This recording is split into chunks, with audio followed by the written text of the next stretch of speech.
La première expérience de ta vie, ce sera de naître. Mais personne t'a appris à mourir.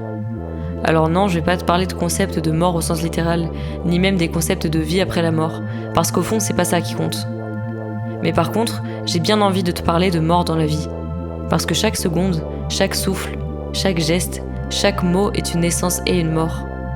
Car tout ça, ça crée quelque chose qui participe à la vie elle-même. Et nier la mort, c'est nier la vie. J'ai fait une vanne à un pote et Hilary. J'ai en fait juste créé quelque chose issu de mon esprit et ça a eu une conséquence. Mon ami nourri de cette vanne s'est mis à rire. J'ai fait naître le rire chez lui. Mais que se passerait-il si j'avais fait mourir quelque chose en lui ?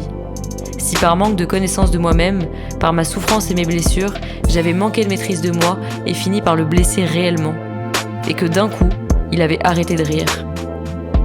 Et si par peur de me regarder en face, d'enfin me rencontrer, de prendre conscience de ce que je suis à travers mes propres yeux, de ce que je suis quand je suis seule et face à ce que je porte en moi. Et si par peur d'être honnête, je fuyais beaucoup de combats intérieurs, je faisais l'impasse sur des gros sujets qui demandent qu'à être vus. Parce que je sais que ça fait mal, que ça pourrait même tout changer, tout détruire. Et si je parlais franchement et que je réalisais que l'illusion me berce parfois, que je crois seulement me connaître et m'aimer, que je crois seulement.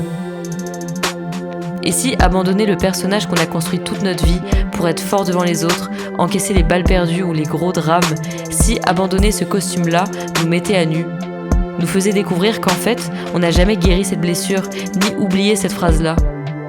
Qu'en fait, on n'était pas ce personnage, ni ce costume, mais juste un hypocrite autonome qui s'est menti à lui-même par peur de s'auto-affronter. Et si par la peur de cette mort intérieure qui représente l'inconnu, je me satisfaisais de ma condition que je connais en fait même pas ? Et si le fait que je deviens pas cette personne incroyable que j'admire venait du fait que je faisais rien pour m'admirer moi-même ?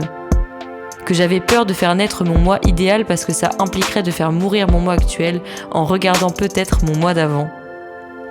Mon moi de 8 ans, mon moi des soirs d'hiver, mon moi face à mes potes, mon moi face à la solitude, mon moi blessé, mon moi qui fume pour faire taire les cris du cœur avant de dormir, pour juste plus réfléchir. Mon moi qui boit trop le week-end pour rire un peu plus facilement. Mon moi qui cherche en fait juste à s'aimer, à trouver un putain de sens dans ce gros bordel qu'est la vie. Et si d'un coup, je prenais conscience de la responsabilité de faire en permanence naître et mourir des choses autour de moi, car j'appartiens moi-même au courant de la vie, que je le veuille ou non. Et si d'un coup, je chopais mon propre col et lâchais celui des autres, que j'acceptais enfin ma propre vulnérabilité et tout ce déni qui se matérialise juste ailleurs. Et si d'un coup, je me disais « Ok mon gars, j'accepte de mourir, j'arrête de fuir, j'accepte de mourir à ma propre illusion. Je me jette dans le vide d'un réveil à soi et sans peur, parce que pire que la mort, y a quoi ? En fait, si je meurs à moi-même, je deviens juste invincible. Parce qu'au mieux je guéris, au pire j'ai du courage et je deviens fort et pour de vrai. Et surtout, j'aurais fait le premier pas, celui qu'on fuit tous. C'est comme si je pouvais enfin affirmer devant tout le monde qu'après la mort, il y a peut-être la vie, ou autre chose. J'en sais rien, tu nous diras. Mais perso, je pense que tu vas juste enfin te rencontrer, et pour de vrai. Et là, que décideras-tu de faire naître et mourir ?